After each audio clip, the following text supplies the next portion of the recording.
So hello friends, welcome to my channel जहां हम सीखेंगे कॉमर्स एक बहुत ही मजेदार और आसान तरीके से।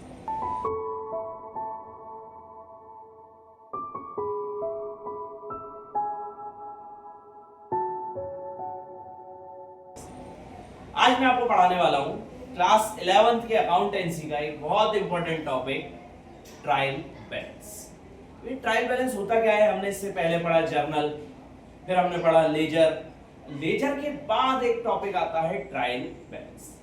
ट्रायल बैलेंस बेसिकली एक स्टेटमेंट होता है जो हमें ये बताने में हेल्प करता है कि हमने जितनी भी अभी जर्नलाइज करी है हमारी एंट्रीज, हमारे जितने भी साल भर में ट्रांजैक्शन हुए थे, उनको जब हमने जर्नलाइज किया तो वो जर्नल सही हुए कि नहीं, उनकी हमने जब लेजर बनाई, क्लासिफिकेशन करी, तो वो क्लासिफिकेशन सही हुआ कि नहीं, वो सारी चीजों को देखने के लिए, उनका करेक्टनेस जानने के लिए, ये जानने के लिए कि वो सही है या नहीं, हम एक टॉपिक लेके आते हैं या एक स्टेटमेंट बनाते हैं जिसको हम बोलते हैं ट्रायल बैलेंस।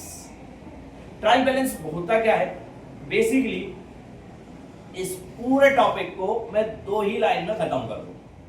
कैसे? चलिए शुरू करते हैं। तो बेटा, ट्रायल बैलेंस की अगर बात करें तो ट्रायल बैलेंस एक इस टाइप से अकाउंट बनता है। ये कोई टी शेप अकाउंट नहीं है। यहां पर ऊपर लिखा था है पर्टिकुलर्स, देन एक होती है डेबिट साइड और एक होती है क्रेडिट अमाउंट। डेबिट अमाउंट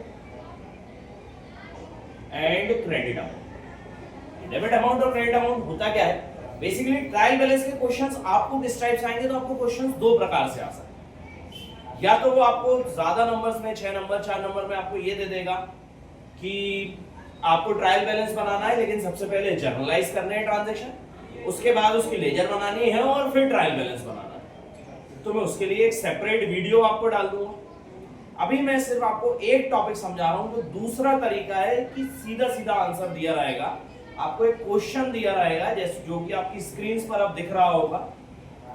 ये वाला जो क्वेश्चन है, इस टाइप से क्वेश्चन दिया होगा और आपको इस क्वेश्चन को क्या करना है? ट्रायल बैलेंस बनाना।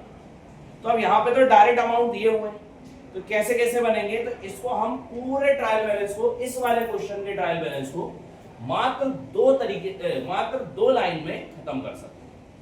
तो डेबिट साइड क्या क्या चीजें आएंगी और क्रेडिट साइड क्या क्या चीजें आएंगी, ये सारे टॉपिक्स हमें इसमें देखना है। तो अगर हम बात करें तो डेबिट साइड क्या क्या आएगा सर? सारे एसेट्स, ऑल एसेट्स, सारी इनकम, सारे एक्सपेंसेस और सारे लॉसेस, ये सब डेबिट साइड। क्रेडिट साइड क्या क्या आएगा? सारी लायबिलिटी, सारी इनकम और सारे गेन्स। ये किस तरह बजाएंगे? क्रेडिट साइड आ जाएंगे। ठीक है। अब एक चीज और, लायबिलिटी के साथ साथ यहां पे ध्यान रखना है, कैपिटल भी क्रेडिट साइड आएगी। ये कहलाएगा हमारा ट्रायल बैलेंस। ध्यान रखना, अब जो भी टॉपिक आपको दिए हुए वो देखते जाना कि इनमें से किस हेड के अंदर आ रहा है, अपन उस टाइप से अमाउंट लिखते जाए। तो आपने तो क्वेश्चन का स्क्रीनशॉट ले लिया होगा। मैं क्वेश्चन जो है वो बुक में से देख देख के बताता जाऊंगा। ठीक है। तो जो सबसे पहला टॉपिक हमारे पास लिखा हुआ है, इट इज कैपिटल अकाउंट, जिसका अमाउंट दे रखा है 2 लाख। तो हमने डायरेक्ट लिखा कैपिटल अकाउंट। और देखो कैपिटल किस तरफ आता है बेटा? क्रेडिट साइड आता है। तो हमने अमाउंट लिख दिया 2 लाख रुपए, किस तरफ?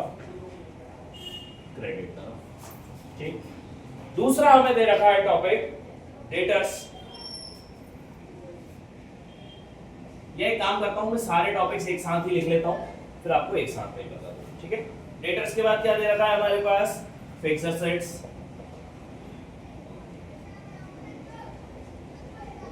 फिक्स्ड एसेट्स के बाद क्या क्या दे रखे हैं? Sales outward, bank sales, then sales के बाद रिटर्न आउटवर्ड,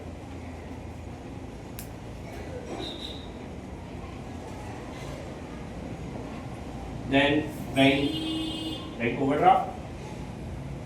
ओवरड्राफ्ट, ठीक। बैंक ओवरड्राफ्ट के बाद हमें दे रखा है ओपनिंग स्टॉक, ओपनिंग स्टॉक के बाद हमें दे रखा है क्या, क्रेडिटर्स। क्रेडिटर्स के बाद हमें दे रखा है परचेज। परचेज के बाद दे रखा है return out inward. Return inward के बाद हमें दे रखा है वेजेस एंड सैलरी, और वेजेस एंड सैलरी के लास्ट में हमें दे रखा है रेंट। ठीक, तो ये सारे टॉपिक्स हमें हमारे पूरे बुक में दे रखे। ठीक है, क्या क्या है, डेटा है, फिक्स एसेट्स है, सेल्स है, रिटर्न आउटवर्ड है, बैंक ओवरड्राफ्ट है, ओपनिंग स्टॉक है, क्रेडिटर्स है, परचेज है, रिटर्न इनवर्ड है, वेजेस एंड सैलरी है, देन रेंट अकाउंट है। और कुछ तो हम भूले नहीं सर, हम कुछ भी चीज नहीं भूले। ठीक है, चलो एक एक करके बताते जाओ। डेटर क्या है सर? डेटर एक एसेट है, तो अमाउंट कहाँ आएगा? डेबिट में आएगा। डेबिट में आएगा, कितना अमाउंट दे रखा है डेटर्स का? 45,000। ठीक है sir, 45,000। Then fix assets. Fix assets of course सी बात है, एसेट्स है तो अमाउंट कहाँ में आएंगे? डेबिट साइड ही आएंगे। कितना दे रखा है अमाउंट? 1,92,000। Then sales. सेल्स क्या होती है बेटा? सेल्स होती है हमारी इनकम, क्योंकि हम कोई भी चीज बेचते हैं तो उससे हमें क्या मिलती है? इनकम। तो क्योंकि हमारी इनकम हुई है तो किस तरफ आएगी? क्रेडिट साइड आएगी। कितना दे रखा है अमाउंट सेल्स का? 1,10,000। देन सेल्स के बाद रिटर्न आउटवर्ड। रिटर्न आउटवर्ड क्या होते हैं? रिटर्न आउटवर्ड का मतलब है कि हमने कोई चीज खरीदी थी, उसको वापस भेजा, मतलब परचेज रिटर्न किया। तो अब ऑफ कोर्स सी बात है, इसको ऐसा भी जान समझ सकते हो, सेल्स अगर क्रेडिट है तो परचेज क्या हुई होगी? डेबिट। अब परचेज डेबिट हुआ है तो परचेज का उल्टा रिटर्न आउटवर्ड क्या होगा? क्रेडिट। ठीक है, तो रिटर्न आउटवर्ड कितना दे रखा है आपके पास? 1,000 रुपए। तो हमने लिख दिया 1,000 रुपए। क्या हो गया? Credit. Bank overdraft. Bank overdraft क्या है? हमारी लायबिलिटी है। कितना दे रखा है? 11,000। ठीक है सर, 11,000। उसके अलावा ओपनिंग स्टॉक। ओपनिंग स्टॉक बेटा हमारे एसेट्स होते हैं, ऐसा स्टॉक जो हमारे साल के शुरुआत में था। तो ऑफ कोर्स बात है, ये क्या है? हमारा एसेट। तो इसका कहां आएगा अमाउंट? डेबिट में। कितना है? 15,000।